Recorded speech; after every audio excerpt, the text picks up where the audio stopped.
Então vamos lá. O que a gente tem aqui?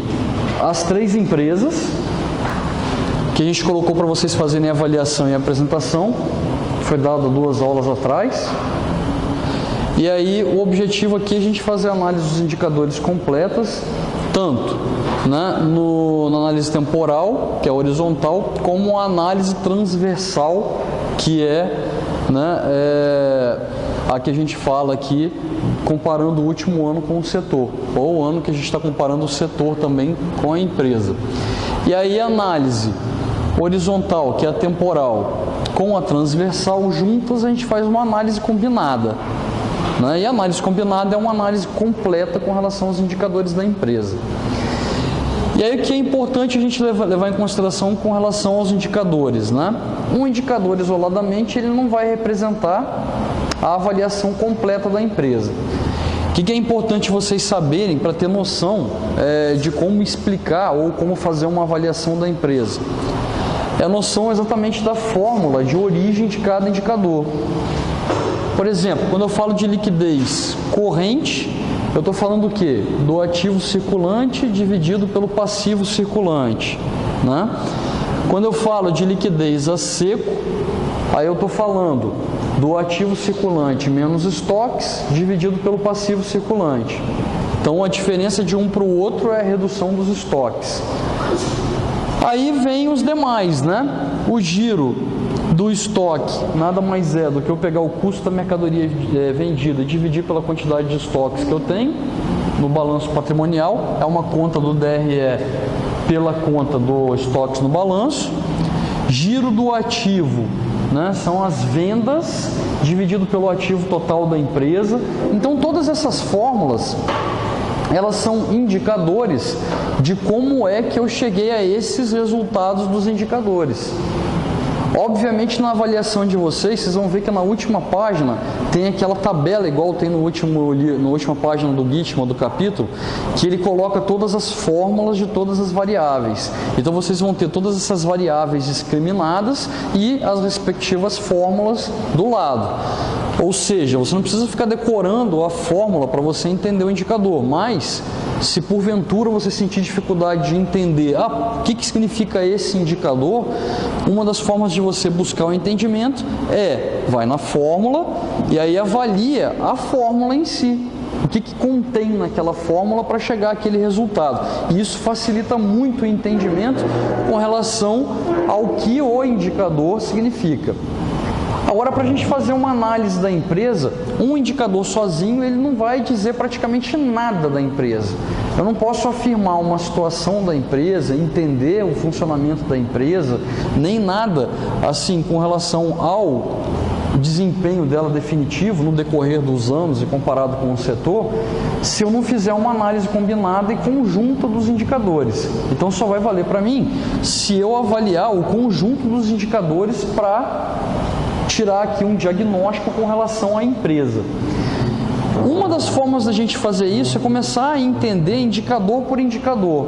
Então, como é que a gente faz para fazer a análise? Faz a leitura individual de todos, vai pegando de cima para baixo, fazendo a leitura individual de cada um deles, e depois você começa a ver o seguinte: o que é aquele resultado daquele indicador, somado com outro indicador abaixo, ele me leva a entender que pode estar acontecendo com relação a essa empresa.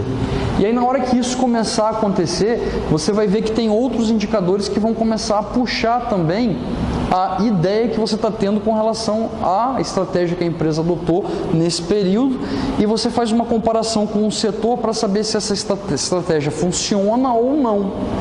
Porque se ela estiver acima da média do setor, significa dizer que ela está tendo uma estratégia que está melhorando. Agora, às vezes ela não está acima do setor, mas ela melhora de um ano para o outro. Significa dizer o seguinte: ela estava ruim, ela está melhorando e possivelmente ela alcança o setor, e tem fôlego para crescer mais. Então, essas análises a gente vai fazendo exatamente comparando os indicadores. Então, a primeira coisa que a gente faz, no exemplo da empresa 1, a gente tem aqui todos os indicadores que a gente pode trabalhar, e a gente vai começar a fazer a observação de cada um deles aí dentro de uma análise temporal para depois a gente começar a fazer uma análise com relação ao setor. Então a primeira coisa que eu vou identificar aqui é o seguinte: ela melhorou ou piorou de um ano para o outro, e depois, essa melhora ou essa piora representa estar melhor do que o setor ou pior do que o setor. Então ela está com uma tendência, né, de falir, de quebrar, ou, né, ela está tendo um problema pontual naquele ano específico, ou naquela análise específica, mas que não comprometeu tanto para essa empresa chegar a um momento de falência, concordata, ou um problema tão sério que a gente pode levantar com relação à análise. Então, começando a análise, a gente tem aqui, liquidez corrente. A liquidez corrente da empresa em 2014 ela é de 1,3. A liquidez corrente para o ano de 2015 ela é de 1,1. O que significa dizer liquidez corrente? A liquidez corrente nada mais é do que eu pegar o ativo circulante e dividir pelo passivo circulante. Ou seja, ativo circulante é toda a minha capacidade de pagamento, de caixa imediato, de dinheiro disponível. Passivo circulante são as minhas obrigações de curto prazo, quer dizer, o que eu tenho que pagar rapidamente. Então, quando eu faço a divisão do dinheiro que eu tenho para pagar com relação a quem me cobra esse valor, se isso me dá acima de 1, significa dizer que eu consigo pagar e me sobra ainda alguma disponibilidade no ativo circulante. Se isso der abaixo de 1, significa dizer que falta dinheiro para eu pagar quem eu devo no curto prazo. Pronto, simples assim, nesse entendimento. Então, quando eu faço a avaliação dessa empresa 1, eu observo o seguinte, que aqui era 1,3 e aqui passou a ser 1,1. Então, significa dizer que essa empresa ela tinha mais capacidade de pagar quem ela devia no curto prazo e agora essa capacidade foi reduzida, mas não foi tão reduzida a ponto dela não conseguir sanar as dívidas que ela tem no curto prazo. Ok? Ok. Essa é uma análise que eu fiz aqui da liquidez corrente. Vou passar para a liquidez a seco. O que é liquidez a seco? No ativo circulante da empresa, a gente tem produtos. São estoques de mercadorias que a empresa comercializa. Normalmente, se a gente usa isso como ativo circulante, eu estou dizendo o seguinte: eu, como empresa, eu não posso pagar quem eu devo no curto prazo com os meus estoques. Aí eu faço uma analogia bem esdrúxula, né? Estou querendo dizer o seguinte, vamos falar que eu sou uma fábrica de papel higiênico. E o que eu tenho de estoque? Papel higiênico. Vamos falar que todos vocês aqui são funcionários dessa empresa. E aí, com o meu ativo circulante, que tem papel higiênico aqui em cima, né, eu uso isso para pagar as minhas contas de curto prazo. Os salários dos meus funcionários são despesas, né, de longo ou curto prazo. Então eu estou falando o seguinte, que caso eu não tenha dinheiro em espécie suficiente para pagar quem eu devo, o que eu vou fazer? Eu vou usar papel higiênico para pagar. Então imagino todos vocês trabalhando na minha empresa, não tem dinheiro, então eu falo o seguinte: pessoal, eu tenho disponibilidade, que é o meu ativo circulante, só que eu vou pagar hoje vocês em papel higiênico. Beleza? O salário de vocês todos vai ser em forma de papel higiênico. Então eu vou calcular quanto que eu devo e vou ver quantos rolinhos de papel higiênico eu vou pagar vocês. Quem que vai aceitar isso? Ninguém vai aceitar.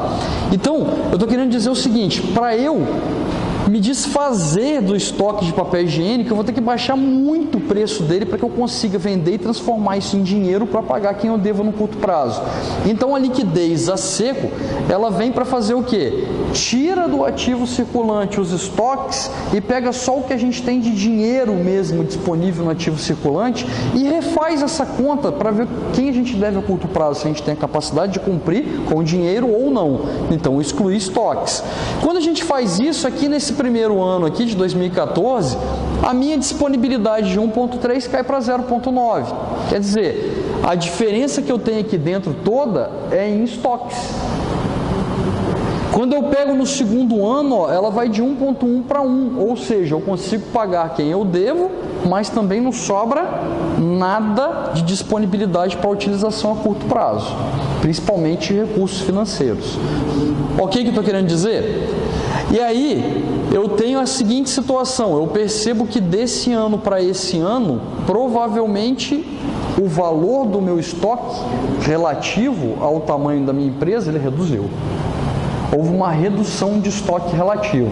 Por que relativo? Porque aqui às vezes o valor monetário é menor do que esse período aqui, eu tenho mais dinheiro aqui disponível, mas a representatividade dos estoques em dinheiro, ela é relativamente menor.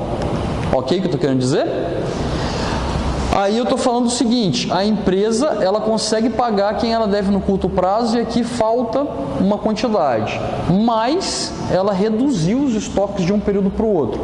Isso pode ser bom, isso pode ser ruim, porque quanto menos estoque eu tenho, significa dizer que meu capital não está aplicado em estoque de produtos acabados. Isso é bom para a empresa, que significa dizer que o dinheiro está sendo trabalhado e girando mais. Se eu tenho estoque muito elevado, às vezes eu tenho muito dinheiro empacado no estoque, preso no estoque, e eu não consigo girar esse dinheiro porque ele está preso em estoque. Então isso pode ser bom, isso pode ser ruim. Eu não tenho como fazer uma análise disso agora, porque é muito pouco para eu entender o que está acontecendo com essa empresa. Então, eu continuo fazendo as análises. Giro do estoque. O que significa dizer o estoque? Giro do estoque? Significa dizer quantas vezes esse estoque está girando no período de um ano. Ou seja, quantas vezes aumentou o giro dos meus estoques, quantas vezes eu renovei os estoques. Se você olhar aqui no primeiro ano, ela tinha mais estoque. Relativamente, ela tinha mais estoque. Então, ela girou 5,4. No segundo ano, ela tinha menos estoque, então ela girou 7,4. Ou seja, a gente pode tirar duas análises com relação ao giro do estoque. Eu posso levar em consideração o tamanho do estoque em quantidades e posso levar em consideração o giro. Por exemplo, por ter menos estoque, quantidade de produtos no estoque, então ela girou mais. Esse é um entendimento. O outro entendimento pode ser o seguinte: o tamanho desse estoque, ele era muito maior em quantidade do que o tamanho desse estoque aqui. Por exemplo, eu estocava 10 mil unidades aqui, girou 5,4. Aqui eu passei a estocar 5 mil unidades. Eu reduzi a quantidade de unidades dentro do estoque. Então aqui eu passei a girar mais porque o tamanho do meu estoque é menor do que ele era antes. Então, eu só sei o seguinte, ela está girando mais. Ela pode estar girando mais por ter menos produtos em cada estoque, e ela renova o estoque mais rapidamente, ou ela gira mais porque ela vende mais. Ela tem um estoque do mesmo tamanho, só que ela vende mais. Então, quer dizer, eu ainda tenho aqui uma análise a ser feita. Eu sei que ela reduziu o estoque, e pode ser que o estoque reduzido está fazendo girar mais. Isso é uma contrapartida que eu estou levando em consideração essa análise, mas eu ainda não posso definir isso, porque eu preciso ver o quê? As vendas, a rentabilidade dessa empresa, eu preciso analisar outros indicadores para que eu consiga sustentar uma ideia do que está acontecendo com essa empresa, ok? E aí eu vou continuar a análise de indicadores para eu tentar fazer uma leitura da empresa. Giro do ativo. O que significa giro do ativo? Ele significa dizer as vendas realizadas, vendas brutas realizadas pela empresa dividida pelo ativo total da empresa. Peraí, professor, você está falando o seguinte: se a minha empresa custa 10 milhões e eu vender 10 milhões, significa dizer que esse indicador vai dar 1. Isso. Significa dizer que tudo que eu vendi da forma bruta equivale ao valor da minha empresa, no papel, contabilmente, que é o ativo total. E o que significa dizer esse resultado? Significa dizer que o esforço que eu estou fazendo para gerar vendas utilizando o meu ativo, ele é equivalente a 100%, a 1. Ou seja, eu usei 100% da minha capacidade produtiva na empresa para gerar 100% das vendas. Aí, quando esse valor ele é menor, significa dizer o seguinte: eu não usei toda a minha capacidade produtiva, eu ainda posso usar mais. Quer dizer, eu tenho mais recursos aplicados na empresa e aí eu posso usar mais desses recursos para melhorar as minhas vendas. Agora percebam, pessoal, uma empresa muito grande, dificilmente ela vai conseguir usar 100% da sua capacidade produtiva. Uma empresa muito pequena, provavelmente ela consiga girar até mais do que uma vez a sua capacidade produtiva. Quer dizer, ela consegue, pelo tamanho que ela tem, faturar muito mais do que ela vale. Aí você fala, professor, existe empresa assim? Existe. Por exemplo, você pega empresas de alta tecnologia. Tem aquele cara que tem um computador dele que ele produz o quê? Aplicativos e softwares para computador e aplicativo para telefone celular. Por exemplo, qual a estrutura física que ele precisa? Uma mesinha, uma cadeira, bota o computador em cima, o computador dele, aí de repente um ar-condicionado numa salinha, não é isso? Uma internet, e aí ele senta ali e produz um aplicativo para ser utilizado num telefone. Quanto que ele vai gastar para fazer isso? Para ter uma mesa, uma cadeira, um computador, uma sala com ar-condicionado de repente até alugado e tal, qual é o custo que ele vai ter? Às vezes o custo que ele tem é muito pequeno com relação à projeção de vendas que ele tem com aquele aplicativo. Às vezes ele consegue vender aquele aplicativo por milhões e o custo que ele fez ali para montar aquilo foi de 5, 6, 10 mil reais. Ou seja, ele vai girar as vendas deles com relação ao ativo dele 100, 200, 300 vezes o tamanho do ativo dele. Então, quer dizer, é proporcional à utilização. Então, normalmente o ramo industrial, esse valor é menor do que porque dificilmente pelo investimento que eu faço eu vou conseguir vender o equivalente ao meu patrimônio. Ok? Mas empresas de alta tecnologia, facilmente elas superam, né, o giro pelo capital que elas investiram. Então, essa é a ideia. Aí você fala assim, professor, mas onde eu tiro o parâmetro? Olha para o setor. Olha lá, o giro do ativo, olha a média do setor. Você vê que é uma empresa que ela provavelmente é do ramo industrial e que a maioria das empresas não consegue girar, né, a quantidade do ativo acima do ativo que ela possui. Ok? Então, por isso que a gente tem análise de setor. Por isso que não é tão importante eu saber que setor que essa empresa está inserida. O que eu preciso, na verdade, saber é qual é a média do setor para eu avaliar se essa empresa está indo bem ou não. Ok? Se tiver o setor, fica até mais fácil. Se tiver a média do setor e o setor, mais fácil ainda para você mais ou menos entender, fazer a relação. Né? Agora, se eu não conheço qual é o setor, eu tenho que avaliar o setor para avaliar a empresa. Né? E isso é um desafio que é mais interessante. E aí, vamos lá. Significa dizer que ela usava 75% do ativo dela e 25% ela não usava. Então, ela tem uma ociosidade de 25%. Quando ela passou a ter 0,7%, a ociosidade dela aumentou. Ou seja, ela poderia produzir mais e vender mais, só que ela não está fazendo isso, porque ela ficou mais ociosa. Ela não está usando 100% da sua capacidade, ela está usando praticamente 70%, ela pode melhorar mais. Ela usava mais, usa menos. O que pode ter levado a esse fator, né? A redução desse fator? Pode ser que ela aumentou o ativo dela. Se ela aumentou o ativo, aí fica interessante porque ela está mais ociosa e que ela está aumentando a capacidade dela produtiva. Mas eu tenho que avaliar outros indicadores para saber se está acontecendo. Ou pode ser que ela reduziu vendas,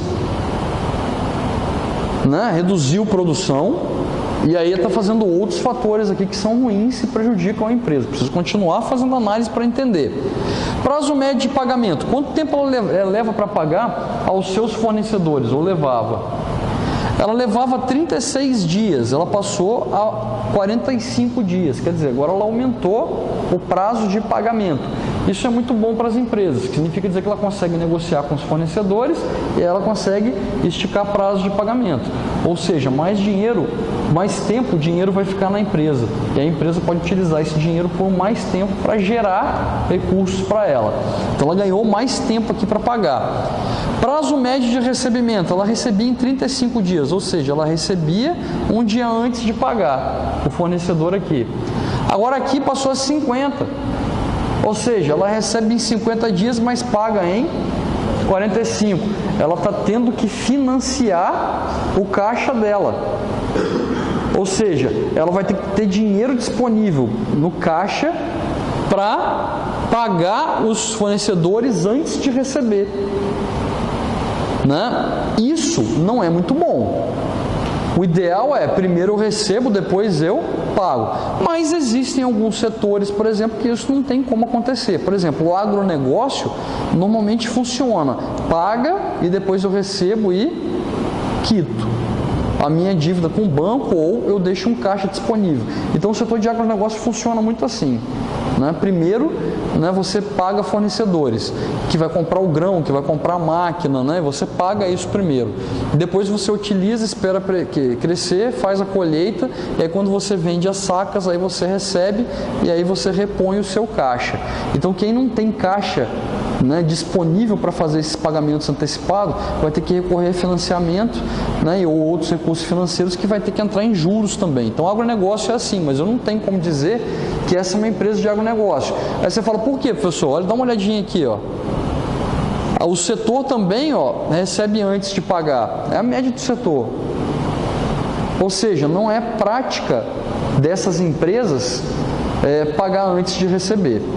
Então, a gente está começando a fazer um desenho dessa empresa. A gente está começando a desenhar.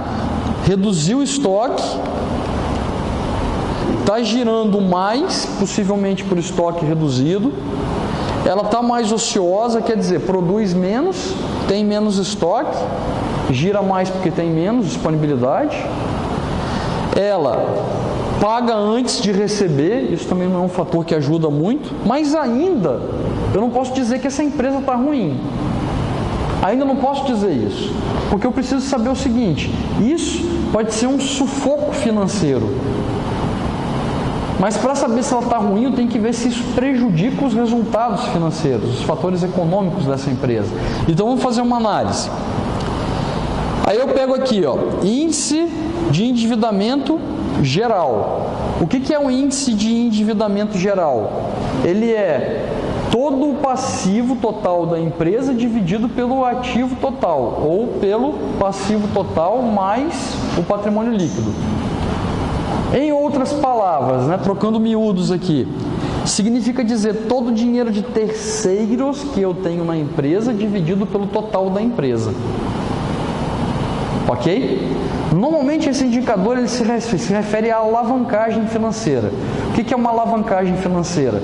Eu pego muito dinheiro dos outros e aplico na minha empresa e espero que com o dinheiro dos outros eu consiga ganhar mais dinheiro ainda, que eu pague a esses terceiros e sobre muito mais dinheiro para mim. Né?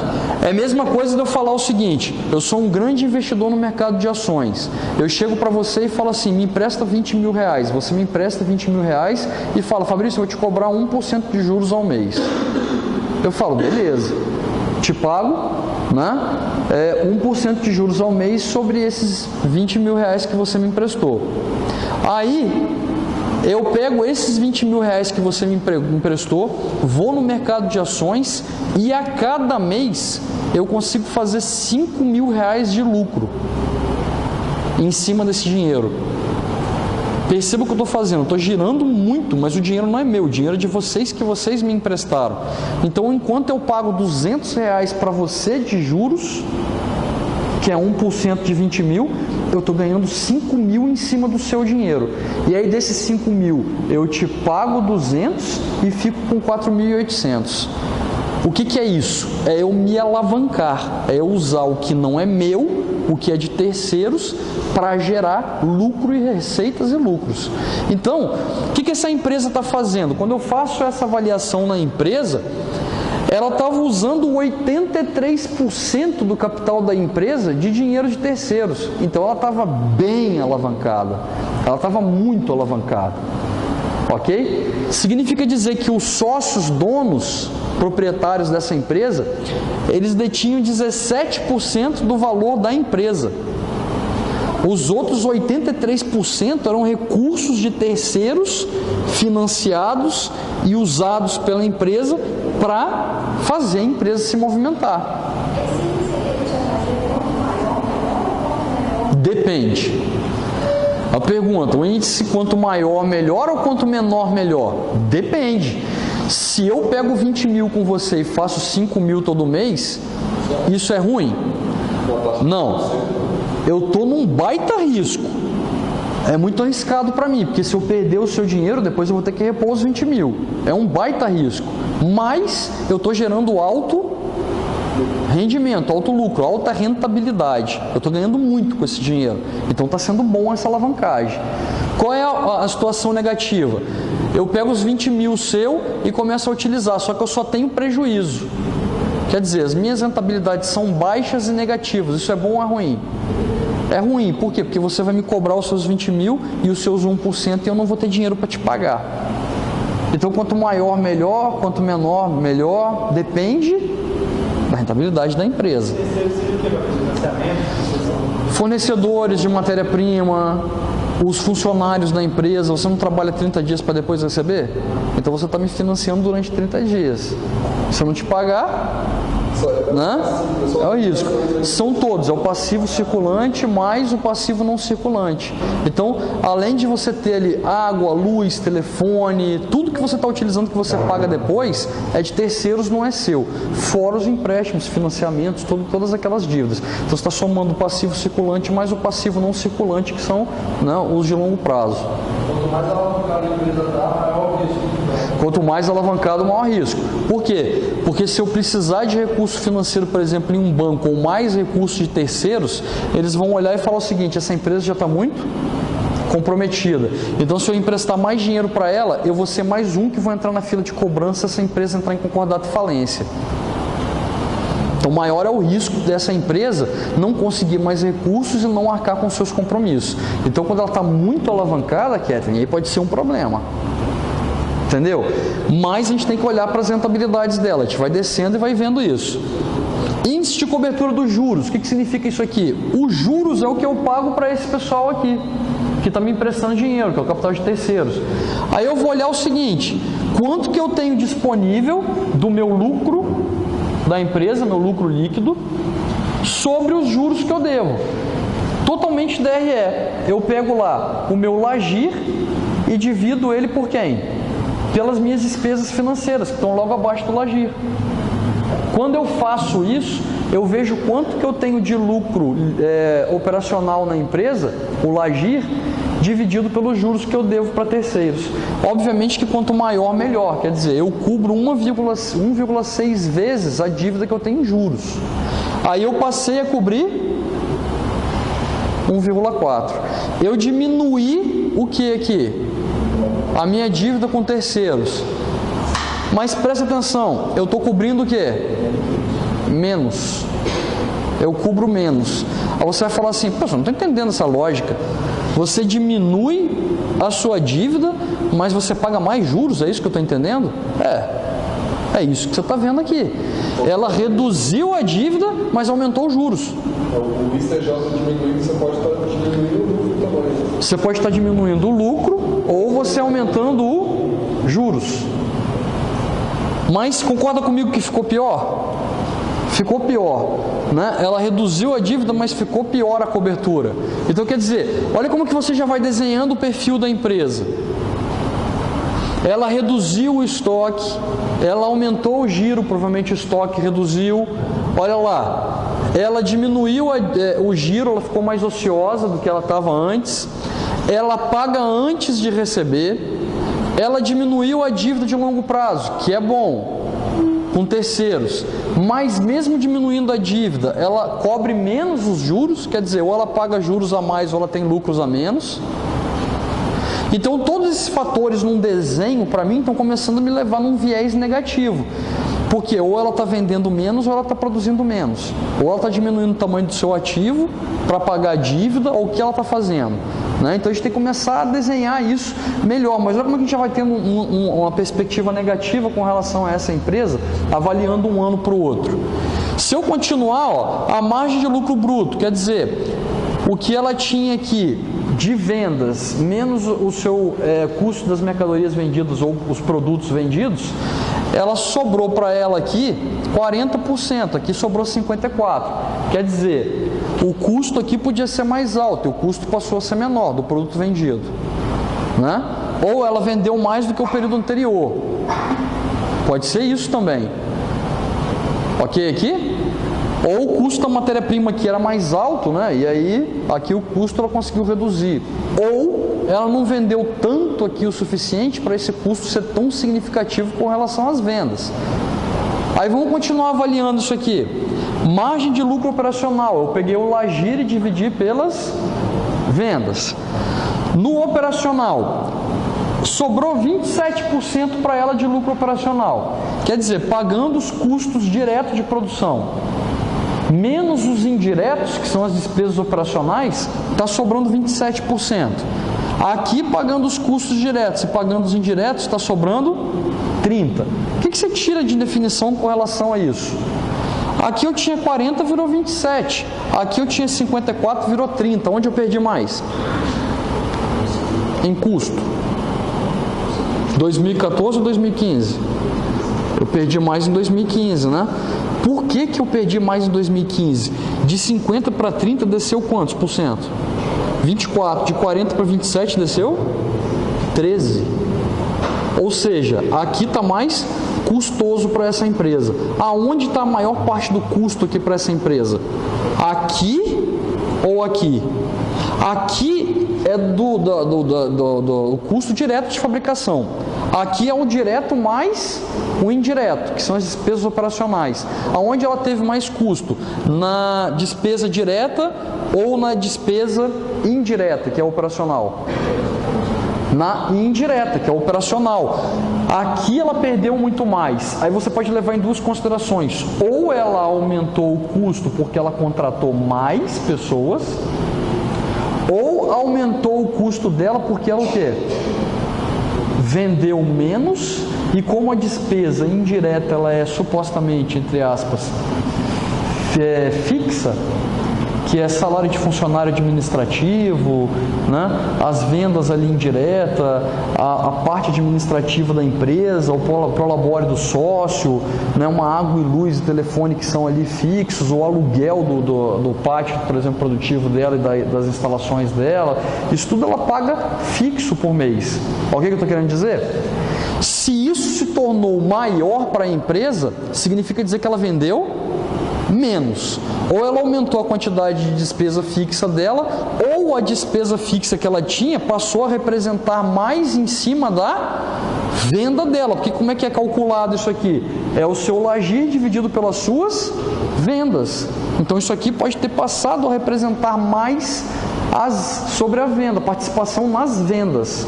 Ok? Significa dizer que ela tinha um custo fixo e esse custo fixo se manteve, mas passou a representar mais das vendas. Então quer dizer, ela está supostamente vendendo menos. Aí como é que eu vou fechar isso numa chave de ouro, falando que ela está vendendo menos? Lucro líquido, olha o que aconteceu com o lucro líquido. Supostamente aqui ela tinha vendido menos, não é isso? Só que olha só, ela lucrou mais, ela tem 9%. Supostamente aqui ela vendeu mais, mas ela está lucrando menos.